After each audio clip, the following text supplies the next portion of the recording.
Halo, selamat datang di LS3 TV. Gue siapa? Nggak tahu siapa. Kembali lagi kita ada di Cabol, teman-teman, bersama gue dari LS3 TV dengan Agung dan Hendra dari LS3 TV, dan di acara program Cabol. Candaan bola.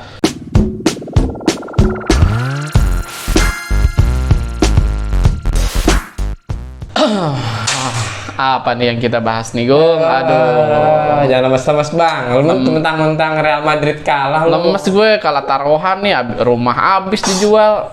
Rumah siapa? Rumah orang. Ya iyalah, lu ngapain taruhan pakai rumah kucing? Aduh, anjing. Gimana di luar prediksi nih bang? Bukan di luar prediksi sih, banyak orang-orang yang memprediksi juga kalau Ancelotti itu miskin taktik, ya, dibanding dengan Pep Guardiola yang kayak taktik itu. Ya benar. Itu kan sudah banyak orang memprediksi Real Madrid akan terpuruk ya bang ya. Iya, banyak banget yang Meski prediksi. mungkin prediksi itu menjadi benar. Sebenarnya nggak terlalu banyak juga yang mengatakan bahwa Real Madrid itu akan terpuruk sedemikian buruk. Iya, maksudnya gini loh bang.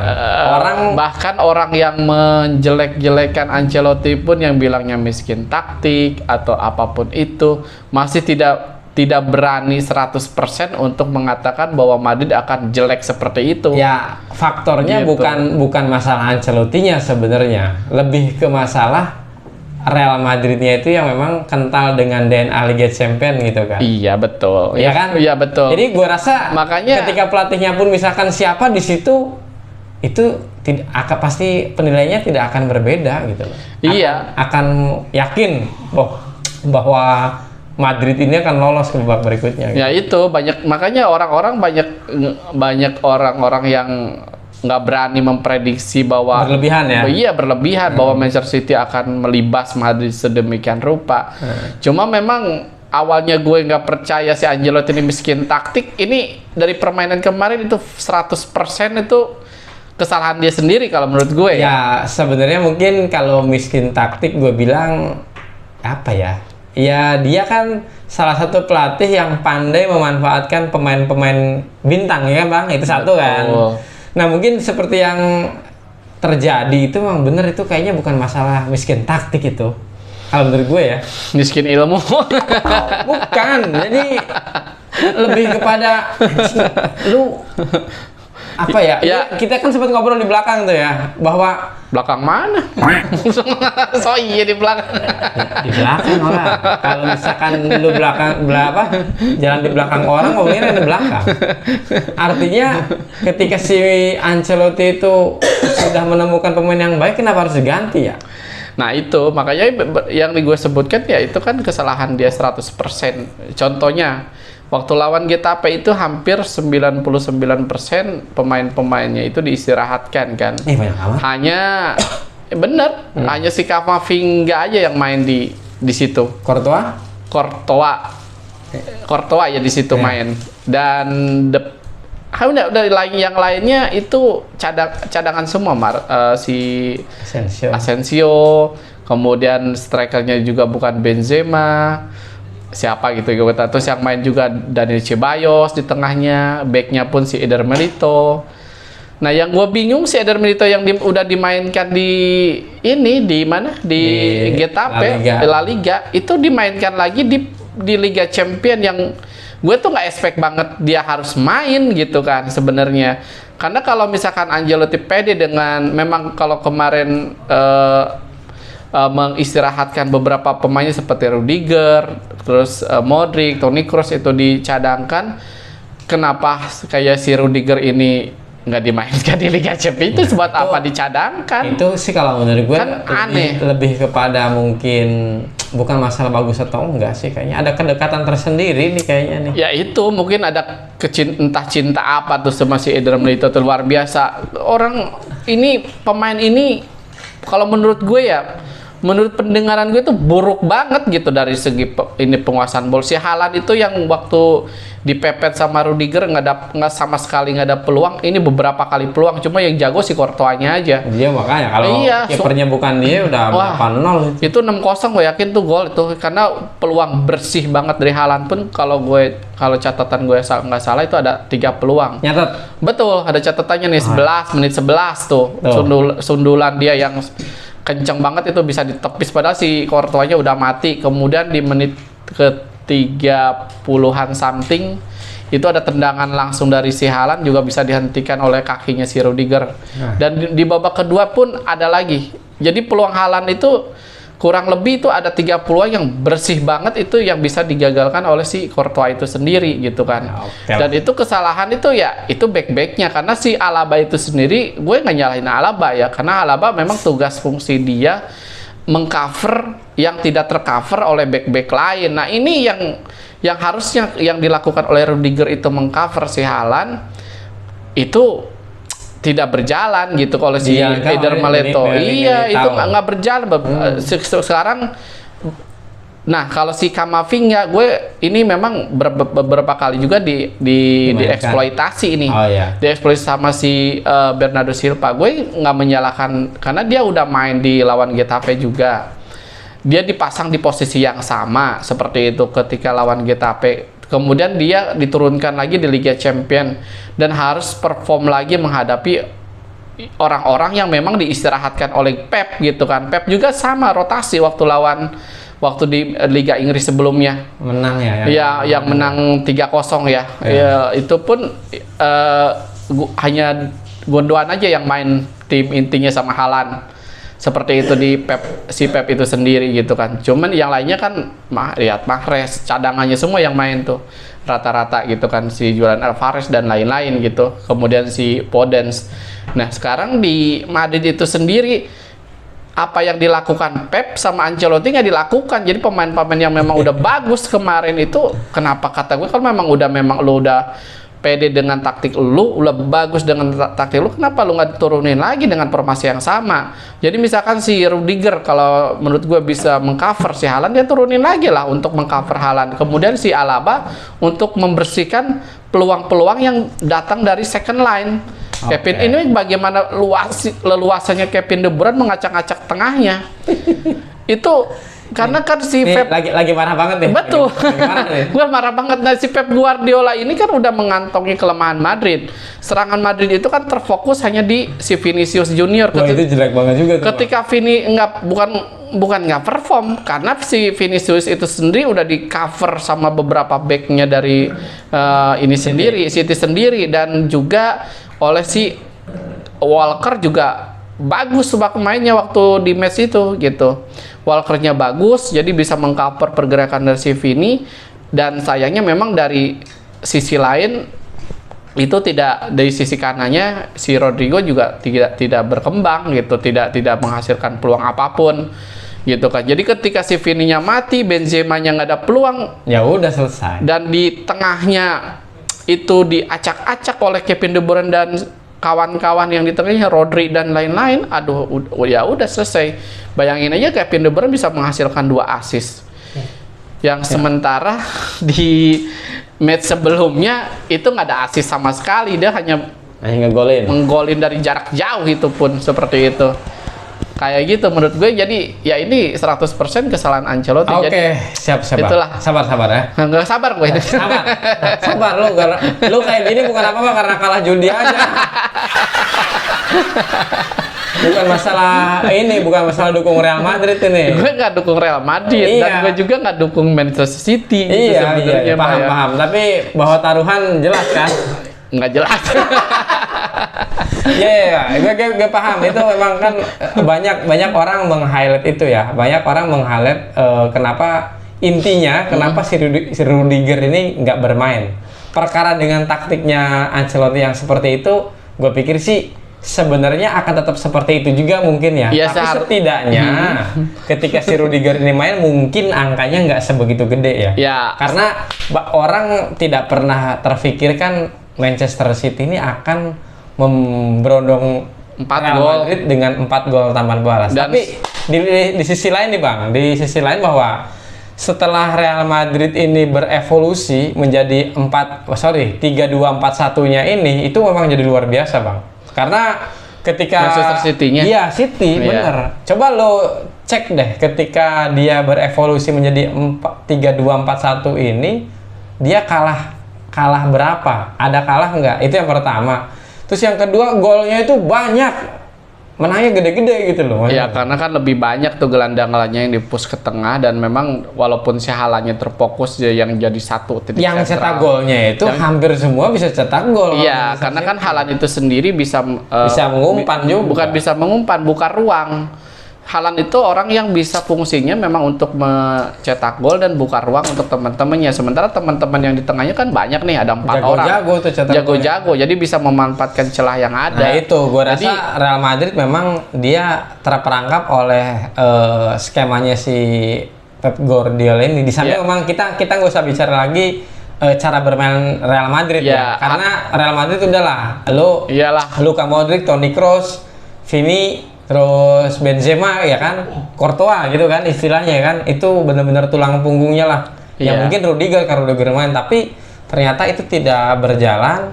ya seharusnya kan Sepenglihatan kita karena Rudiger nggak main ya. Iya, Ya selain Rudiger nggak main pun, ya harusnya kan misalkan di babak kedua memang nggak works itu Bisa lu sistem ganti ya sebenarnya. Bisa lu ganti apa perubahannya, misalnya masuk si Daniel Ceballos di tengah. Aduh, itu sih tambah parah. Iya. Nggak usah lah kalau itu mah. Ya sekarang lu nggak memberikan kreasi apapun yang di tengah itu, Ya, kalah kalau- semua. Kalau Kenapa tengah, kalau kenapa? tengah kayaknya dia tetap akan percaya itu bang. Iya. Tapi tetap permasalahannya di belakangnya nih. Iya, Belakang aja. ya belakang sama tengahnya itu sama-sama diacak-acak. Jadi tengahnya pun si Kevin De Bruyne ini karena si Valverde-nya udah juga nggak perform, kemudian yang jadi gelandang serangnya Valverde ini ya di cadangan dia ya? di gelandang bertahan kemarin dimainkan bersama Toni Kroos sama si Modric gitu kan. Modric, ya. Maksud gue kan misalnya Valverde kan jago di sayap. Lu masuk. Coba dong ganti Rodrigo. Iya, Rodrigo kan nggak berkembang. Vini kan dikunci di kiri. Kenapa Valverde nggak dicoba di sayap dan masukin si Tchouaméni di situ? Di babak keduanya di gelandang bertahannya. Oh, iya. Tchouaméni kan di gelandang Tukar bertahan, posisi, tukar benar. posisi. Valverde kan bisa di semua ini ya, di semua posisi. Harusnya bisa menempatkan seperti itu. Mencoba gitu. lah. Mencoba. Kalau gitu mungkin kan. kalah ya gitu ya. Iya. Ada usaha dulu. Ada usaha dulu. Ini ya dia hanya mengganti sebatas Tapi yang mungkin pemain. itu yang dianggap oleh orang-orang miskin taktik itu dia nggak berani seperti itu bang. Iya, jadi Iya kan? Iya, Jadi udah percaya sekarang? Percaya nggak? percaya gue. Oh, iya, udah. Jadi Ini cuma pembuktian doang. Lu iya percaya benar atau enggak nih benar. kalau dia miskin Jadi taktik? jadi kalau memang dari ya sebenarnya bukan masalah percaya atau nggak percaya ya. Jadi dengan kejadian ini menunjukkan bahwa dia memang miskin taktik jadinya gitu Oke. kan. Ini kelamaan nih bahas Real Madrid. Intinya dia kalah, dia tidak ke final lagi. Ya dan kalahnya memang menurut gue menyakitkan lah itu. nggak terhormat kalahnya. Iyalah kalau lu kan expect kita bahwa dia akan imbang berapapun skornya ya. Ya kalau misalkan dia bisa mempertahankan, gue yakin nih kalau misalkan sampai perpanjangan 120 menit itu ketika adu penalti, gue yakin itu Real Madrid jadi pemenangnya di liga tersebut, di match tersebut ya. Tapi karena Madridnya memang ya begitu ya udah gimana lagi. Oke lah ya, itu kesaktian Pep Guardiola bersama Manchester City-nya dengan formasi yang dia ciptakan di 3-2-4-1-nya, karena ketika dia bertahan menjadi 5-4-1 ya, kan luar biasa itu 5-4-1-nya. Terlebih pemain-pemain yang dimainkan benar-benar yang bisa mendistribusi bola gitu loh. Jadi ketika John Stone itu biasanya bermain di belakang, kehilangan bola akan langsung ke Ederson, ini enggak. Jadi dia ada yang cover juga di belakang. Oke, selamat Manchester City. Dia akan bertemu dengan Inter Milan, Bang. Ngapain? Oh iya, nanti kan finalnya sama Inter Milan, Bang. Oh, pindahnya mah Inter ya? Iya, gimana tuh? Kirain Pertandingan kemarin terakhir Inter sama AC Milan. Kirain gue sama Napoli. Ya, Napoli mah. Napoli itu Aduh. biar euforia dulu Liga Italia, Bang. Iya betul. Iya betul dong. betul. Ya, satu-satu. Betul. Jangan serakah. Ya kalau menurut gue, nah Milan walaupun kalah itu masih ada, nah ini ada perubahan taktik dan lain-lain, ada gregetnya, penguasaan bolanya jauh lebih banyak, kemudian peluangnya pun lebih banyak gitu kan. Memang sekali lagi lucknya yang nggak ada gitu kan. Kalau dari serangan dan lain-lain, penguasaan bola dan lain-lain, Milan jauh lebih menguasai, apalagi ketika si Leo-nya memang bisa main walaupun belum 100% di peak. Tapi jelek performance-nya itu dia belum di peak performance-nya yang sebagaimana dia bisa ngacak-ngacak gitu kan. Tapi memang ini peluangnya jauh lebih banyak dan penguasaan bola pun jauh lebih lebih bagus dibandingkan pertandingan sebelumnya gitu kan. Cuman memang keefektivitasan dari si Inter ini serangan balik dan bisa gol lewat Leo Martinez ya gitu. Jadi pertandingannya ya lumayan seru juga gitu kan, lumayan seru, banyak tapi itu tidak tidak sedramatis di sebelahnya yang gue maksud gue gitu kan ya. Karena memang itu kalau menurut gue bener ya, itu Inter bisa sampai final tuh bener-bener itu faktor keberuntungan itu menurut gue sih. Iya betul. Keberuntungan dari undian itu sendiri. Nah ini kan sekarang nanti mereka akan bertemu nih Bang. Karena menurut sejarah pertemuan resminya pun ternyata mereka belum pernah nih. Belum pernah, karena kan Manchester City siapa Manchester City? Iya. Baru 2010, 2000 setelah 2000 aja kan. Setelah 2009 ya. Iya. Setelah 2009 baru dia meroket. Baru punya nama. Sebelumnya kan. Emang dulu namanya apa? Namanya Manchester doang. Iya. Ya, ini kan dalam sejarahnya juga mereka belum pernah ketemu ya, dan pelatihnya pun belum pernah berhadapan.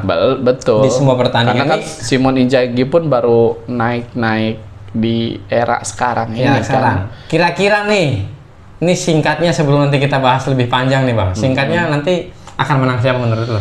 Singkatnya aja, kalau di atas kertas memang harusnya Manchester City tidak ada kemudahan sebagaimana. Tidak ada kemudahan, susah dong berarti. Iya, maksudnya tidak ada kesulitan.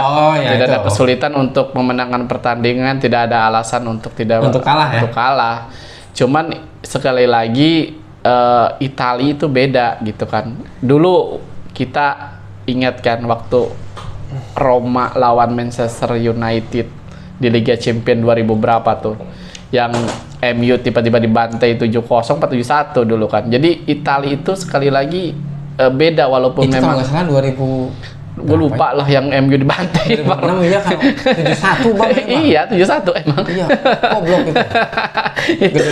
itu kan gimana MU itu perbandingannya seperti Manchester City sekarang. Iya saat ini pemainnya luar biasa. 2008 atau 2000 berapa ya?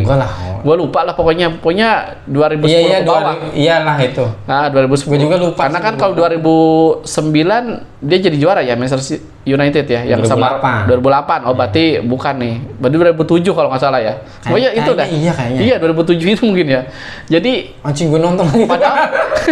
Padahal Roma pun yang terkenal itu ya seperti sekarangnya di Inter hanya spesial banget lah. Iya, hanya Totti aja. Jadi sekali lagi Daniel De Rossi dulu Bang. Iya. Ya ibaratnya sekarang Nicolo Barella lah ya. Oh Barella. Iya, Barella lah kalau sekarang gitu kalau di Internya. Daniel De Rossi itu kemudian gelandang-gelandangnya kan lumayan bagus juga kalau untuk dari Internya karena gelandang-gelandang petarung semua nih kayak Marcelo Brozovic, kemudian si Hakan Calhanoglu. Iya. Jadi kira-kira menang mana? Kalau menurut gue harusnya sih Manchester City, kata gue juga harusnya memenangkan pertandingan. Harusnya. Tapi kalau diajak taruhan pilih mana? Kalau gue milih Inter. Inter ya. Kalau gue Inter ya. Enggak sih, kayaknya gue mungkin terlalu ini ya sentimental, tapi sih biar kata gue sih berharap gini ya, aja lah. Ya mungkin gini ya, kalau gue pribadi ya milih Inter mungkin di luar orang-orang yang menjagokan Manchester City. Itu orang buta apa sih tiba-tiba milih Inter gitu kan. Yo gue berkaca ke dalam sejarah, karena tim-tim Italia itu bagaimanapun jeleknya cara main. Ya contohnya di Italia itu sendirilah timnasnya. Timnasnya Italia kan nggak bagus-bagus amat cara main dan lain-lain, cuma nggak kan bagus-bagus amat dua kali Piala Dunia nggak lolos Bang. Iya benar. Nggak bagus dong. Tapi kan bisa jadi juara Eropa tuh. Bisa. Nah bisa. Eropa doang itu. Eropa. Orang lawannya juga jelek. Ya ke champion kan Eropa juga. Jadi champion juga kan. Sekarang bahkan Italia ini menciptakan sejarah baru. Enggak, jadi yang menang dulu siapa dulu sebelum kita ke situ nih? Ya kalau menang gue dukung Inter ya. Kalau untuk yang menang Inter. Iya, Inter ya. Kalau tapi secara di atas kertas ya itu Manchester City ya, Ya. kalau di atas kertas itu. Cuma Jadi- Manchester City walaupun menang tidak akan mudah. oke lah ya. Seperti itu, karena mungkin begitu ya. Jadi rasanya sih jangan pesta gol juga lah. Karena maksud lo ya. enggak, gue yakin nggak bakal pesta gol. Karena di sini Inter pun masa sih itu kan Inter tuh sebuah tim yang punya sejarah, yang punya cerita di Liga Champion. Dia pernah treble winner di Oh, iya. 2010 bersama Jose Mourinho. Kemudian sekarang pun Inzaghi pun metode gaya kepelatihannya kurang lebih kan sama dengan si Jose Mourinho ini, cenderung pragmatis dan melakukan serangan balik seperti itu. Jadi gue rasa walaupun gue rasa kita lihat aja nih kecerdasan dari si Inzaghi itu sendiri, ketenangannya lawan kecerdasan dari si Pep Guardiola itu sendiri. Karena kalau gue yakin karena di sini kalau untuk kemampuan dari pemain-pemain Inter itu sendiri semuanya merata. Kalau dia bisa memanfaatkan yang back sayapnya dari Manchester itu bisa kosong, kemudian dia masuk ke tengah dan lain-lain, bisa mengacak di tengahnya bisa dikuasai dan si Kevin De Bruyne bisa dimatikan pergerakannya, gue rasa Inter bisa memenangkan pertandingan. Oke, siap. Seperti itu. Siap ya. Jadi secara di atas kertas kita tidak memungkiri ya. Tidak memungkiri. Manchester City lebih bagus, tapi kita pengennya Inter yang menang nih. Iya. Oke, siap Bang. Kita bergeser ya ke yang lain. Yang kita prediksi sesuai nih Bang, bahwa yang menang ini pertandingan di Europa League itu AS Roma ya, mengalahkan muridnya ya Bang ya, Iya, Xabi Alonso. Iya, Ini agregatnya menjadi 1-0 karena tadi Sebelumnya malam 0-0 aja. Iya, karena Jose Mourinho itu sendiri ya udah, karena kan memang dia seperti biasanya kalau memang dia udah menang berapapun jumlah golnya dia bodo lebih amat. Yang bodo penting menang amat. nih. Yang penting dia udah yakin lolos, dia numpuk pemain aja di situ. Jadi kalau dari segi permainan memang nggak seru amat ini kalau ditonton Emang gitu. enggak. Dan sebelahnya Gila, ternyata yang lolos juga betul nih, Sevilla nih ya. Sevilla ya. Sevilla. Ya, Berarti MU tuh sebenarnya bener juga nih. MU belum tentu akan ke final juga kalau menang. Iya bener. Iya. Maksud gue tuh bener loh. Jadi Sevilla ini perlu diinformasikan ternyata dia final yang ke-7.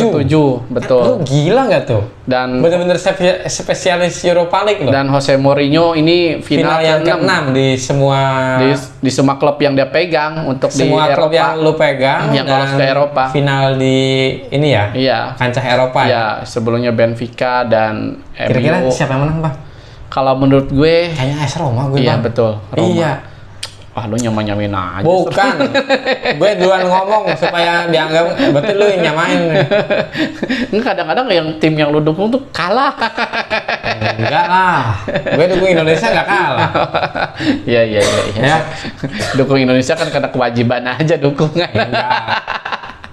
Bukan karena kewajiban nih. Justru kalaupun nggak wajib gue tetap dukung gitu loh. Iya, betul. Iya. Bagus. Iya, ini bukan perkara wajib atau enggak nih. Jadi kayaknya lebih ke AS Roma ya. Jadi kita coba nanti lihat tanggal finalnya, nanti kita cek. Teman-teman kalau mungkin mau menginformasikan karena gue belum buka nih tanggal finalnya, boleh ya di-share di komen kasih tanggal final tanggal berapa untuk betul. pertandingan Liga Champion Eropa Liga dan Champions itu Europa tanggal League. 10 Juni ya. Nah, iya. Eropa gue nggak tahu tuh. Nah, kapan. makanya itu nanti boleh teman-teman bantu share, gitu kan? Udah Bang, gitu Bang. Ya, untuk Eropa itu ya. Dan Conference League pun Conference League ini Inggris, ini luar biasa Inggris nih. juga sama Italia nih. Inggris sama Italia West ini Ham. West Ham ya. Versus Fiorentina nih yang Fiorentina. main, Fiorentina yang main nih. Jadi Nah, kali ini kayaknya Italia yang menang kali di ini. Italia ini semua Wah, masa ajang, Italia semua? semua ajang loh. Iya loh. Semua- Ada 3 kasta. Iya, ada 3 kasta yang berbeda.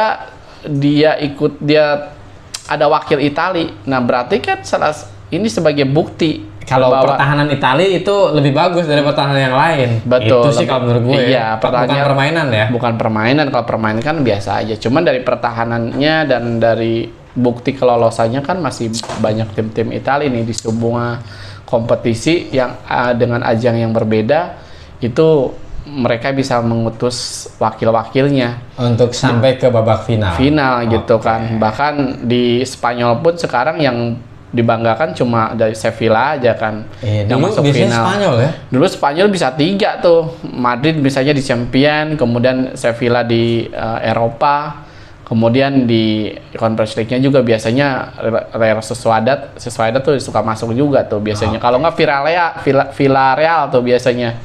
2 tim itu biasanya berebut tuh biasanya tuh. Oke lah. Nah, kok sekarang Italia ini yang lagi tahunnya Italia, karena Jadi, Italia faktor drawing menentukan, Bang. Betul, dan ini sekali lagi final. Kalau final itu kan biasanya semangat dan ini pemain pun berlipat-lipat ganda. Yang biasanya jelek pun mainnya kalau di klub, tapi ketika di final itu kemampuannya bisa muncul tiba-tiba dan bisa 2 kali lipat biasanya. Kayak timnas Indonesia. Betul. Yang tahun ini tapi. Iya, Ya. mudah-mudahan tahun-tahun depannya. Oke, siap Bang. Betul. Ini ada beberapa yang tadi kita bahas untuk 3 kasta di Eropa ya. Ada Liga Champions Eropa, kemudian ada Europa League dan Conference League ya. Betul. Nah ini Bang, tapi sebelum kita berlanjut ke pertandingan final untuk Liga Champions khususnya nih, nah sebelum itu nanti kita juga akan coba bahas nih Bang. Ini untuk kans Manchester United dan Manchester City Bang di final FA. Menurut lu gimana nih? Ya kalau memang para pemain-pemain Kan ini katanya pengen treble winner nih Bang. Nah, kalau memang semangatnya memang dia ingin treble winner, ya sekali lagi kalau dihitung-hitungan di atas kertas, ya apa namanya Manchester City itu tidak ada alasan untuk memenangkan pertandingan gitu, tidak menang, betul, tidak memenangkan pertandingan gitu kan, seperti bagaimana lawan Inter nanti gitu kan, seharusnya ya. Cuman sekali lagi kan Manchester United pun sebuah tim yang memang udah dibangun sedemikian rupa dan punya pemain-pemain yang mentalnya cukup seperti Casemiro, Eriksen kalau memang bisa fit. Di tengahnya gue rasa sih ngatasi Kevin De Bruyne tuh agak lemah belakang ya. Nah, belakang masalah si Varane udah mulai sembuh nih belum Pak ya? Kalau memang udah mulai sembuh dan memang dia bisa, setidaknya ada salah satu yang dibanggakan. Cuma kalau misalkan di tengahnya di backnya pakainya Luxo sama Lindelof juga repot juga. Masih keteteran nih gitu kan. Luxo karena gue yakin kalau misalkan dia akan berdiri di tengah itu kayaknya tetap kurang ini ya. Tetap dia harus di kiri ya. Ya dia tuh bagus gitu kan. Cuma nggak sebagus di kiri gitu. Betul. Kan. Seperti itu sebagaimana dia posisi awalnya gitu. Karena gue belum dengar nih pemain Manchester City cedera, tapi rasanya dia akan menurunkan full tim lah ya. Iya, karena kan kita rasa nih ketika 2 back kepercayaan dari Den Haag cedera seperti Martinez, kemudian si Varane itu cedera, ya MU keteteran, kalah mulu, menang baru kemarin doang kan? Baru kemarin 2-0. 2-0 itu pun lawan tim entah mana tuh, Anta Berantah menangnya. jadi dan si Marcel Sabitzer pun cedera nih. Nah ini. Tapi gue sih kalau Marcel Sabitzer nggak terlalu ini ya, yang nggak terlalu karena itu kan cadangan ya seharusnya. Bukan, karena kondisi si Eriksen-nya udah fit ya. Iya udah fit gitu. Kemarin kan Sabitzer menggantikan Eriksen. Ya memang repot ketika lu terutama pemain belakang sih, kalau tengah kayaknya nggak terlalu ini ya. Meskipun mungkin tetap butuh untuk pelapis. Cuman ini yang gawat masih di belakang nih Bang, soalnya Pak. Betul, yang gawat tuh belakangnya nih kalau MU nih, sekali lagi yang menjadi catatan nih, kalau seandainya memang Varane bisa main, kemudian duet dengan Luxo, kemudian di kirinya ditaruh mungkin si Terence Malaysia dan atau AWB kali ya. AWB kan di kanan. Iya. AWB di kanan biasanya si ini nih, siapa? Diogo Dalot. Iya, Diogo Dalot biasanya di kiri juga ditempatkan tuh biasanya. Kalau misalkan si Terence Malaysia nggak main, biasanya begitu tuh, ke AWB di kanan, si Dalot di kiri, kemudian backnya itu si Varane sama si ini Luxo di tengahnya gua harapkan Casemiro, Eriksen, Bruno Fernandes mungkin bisa di sayap, di nomor 10-nya mungkin bisa Sancho atau siapa tuh namanya? Whitehorse nggak usah main. Whitehorse gue rasa dari cadangan aja deh gitu kan. Iya. Ini kita si itu main udah ya di Garnacho ya. Garnacho udah main, itu juga sebagai cadangan aja mungkin, sebagai cadangan aja deh, sebagai super sub. ketika memang si Sancho nanti nggak perform, itu Garnacho bisa masuk gantiin si Sancho kalau menurut gue ya. Dan kemudian si Rashford bisa stay di situ dan bisa stabil, dan si Martial. Nah, Martial juga gue rasa Martial selama dia masih fit itu bisa dimainkan, dimainkan tuh, dan bisa menghasilkan gol. Nah betul. Jadi gue harap tuh kalau memang Martial fit, Rashford fit, kemudian sesuai permainan yang diberikan Rashford di sayap ya. Iya betul, Rashford di sayap, Martial di situ.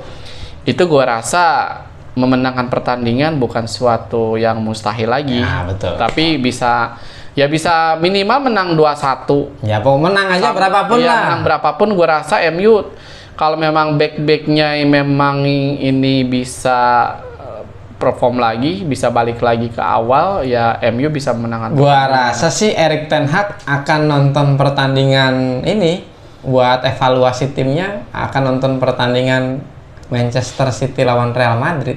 Karena dengan formasi itu yang keren banget loh, formasi itu. Jadi ya, Madrid yang di awal ya. Bukan Madrid yang kemarin dibantai. Yang enggak lah, itu Bang. Karena secara permainan fluid banget. Lu kebayang nggak tuh? Di babak pertama possession-nya di 72-28 coba betul. Kan. Itu kan gila banget itu. Betul. Tetap dia harus lihat itu supaya bagaimana cara mengantisipasi terutama dua ini nih, Kevin De Bruyne sama si Haaland ini kan. Yang lain-lain kan seperti biasa ya, bisa harusnya lah back-backnya MU mencontoh yang kemarin dilakukan Rudiger sama Alaba waktu di pertama ya. Jadi satu mengcover Haaland, satu lagi bagian bersih-bersih yang masuk dari second line, dari tengah gitu kan. Karena gua rasa Manchester City nggak akan merubah pola permainan sih. Betul. Dia akan seperti itu terus nih. Dan si Casemiro bisa mengawal si Kevin De Bruyne, gua rasa selesai sih. Kalau misalkan menggunakan serangan balik dan lain-lain, itu tidak mustahil untuk MU bisa memenangkan pertandingan. Jadi MU atau City? Gue MU lah. Kalau gue mah. Gue City lah. Ya oke. Nggak apa-apa, nggak jadi masalah kan itu. Gitu, betul. Oke, itu untuk FA ya. Nanti lebih lengkap mungkin juga kita tunggu hasilnya aja. Betul. Dan nanti coba kita bahas lagi ketika sudah ada hasilnya. Ini kan prediksi LS3 TV seperti kalian tahu ya. Prediksinya beda-beda kan. Ada yang apa kan itu masalah.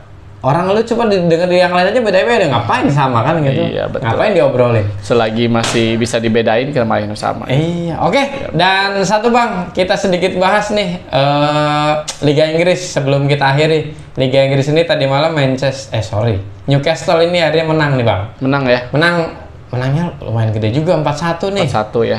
Yang kemarin menang lawan Arsenal ternyata dikalahkan. Ya, Brightonnya memang kalau menurut gue sih lagi-lagi entah keputusan dari pelatih mana itu terlalu jumawa kayaknya. Iya, kenapa pemain-pemain intinya banyak yang dicadangkan untuk melawan tim sekelas Newcastle yang saat ini sedang meroket lah gitu kan. Dan gue yakin Newcastle tuh salah satu tim yang bisa stay di 4 besar gitu kan. Ya kalau gini caranya iyalah. Sekarang dia butuh satu pertandingan lagi untuk menang. Udah sisanya dia tidak akan tergeserkan lagi. Tidak akan tergelincir ya. Iya, dia butuh satu pertandingan lagi untuk memenangkan seperti biar aman di posisi 4 besar. Iya, seperti Manchester City untuk memenangkan trofi Liga Inggris tinggal satu pertandingan lagi. Dia menang lawan Chelsea ya kelar. Udah juara ya. Juara. Begitu juga dia tinggal suil aja nih, nanti lawan Eva dia lawan Manchester United dia tinggal bersuil aja, dia udah jadi juara kan sekali. Siul. Ya siul musuil sama aja. Jadi tinggal ngeledek MU aja nih gini. Gue juara nih Premier gitu. Enggak apa-apa. Nanti kalau sombong kan ini Bang, takabur. Ya nggak apa-apa kalau memang sombong sesuai kenyataan mah. Kalau sombong sesuai kenyataan sih nggak apa-apa. Tapi kalau sombong nggak sesuai kenyataan yang ngerepot. Kasian ya, iya. Ya udahlah, pokoknya intinya mah Manchester City mau juara apa aja boleh, yang penting jangan 3 dah. Jangan treble winner ya. Jangan treble, lu mau juara apa aja nggak apa-apa, yang penting jangan 3. Iya betul. Oke, ya. Oke, jadi itu untuk Newcastle, jadi sudah lebih nyaman di posisi ketiga. Manchester United yang masih ketar-ketir karena bisa disalip Liverpool, kecuali minimal Ya Satu kali menang dan satu kali seri aman sih. ya Liverpoolnya harus kalah juga. Liverpool Iya, itu bisa kalah besok kalah. Kalau Aston Villa mah kalah dia. Aston Villa bagus loh. Bener semenjak dipegang oleh Emery bagus. Emery ya bagus ya. Iya, minimal ada perlawanan nih. Minimal ada perlawanan. Besok kalah itu enggak. Pede banget nih pendukung MU nih. Ya kan nggak apa-apa ya, dong. Glory MU lah. Ya makanya masa MU udah dibantai 7-0 terus dilewati poin nggak masuk Liga Champions kan memalukan ya.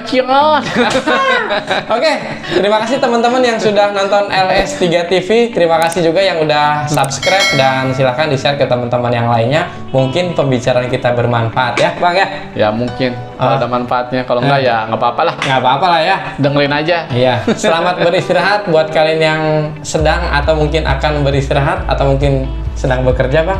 Selamat bekerja juga dan mudah-mudahan apa yang kalian kerjakan tetap sukses selalu. Luar biasa. Dan sehat selalu. Sehat selalu ya, Pak. Iya betul lah, kalau nggak sehat nggak bisa sukses. Oh iya juga sih. Iya. Iya betul. Oke. Terima kasih semuanya, Bang ya. Apapun yang terjadi dari kita dari LS3 TV, jangan lupa untuk tetap bersyukur.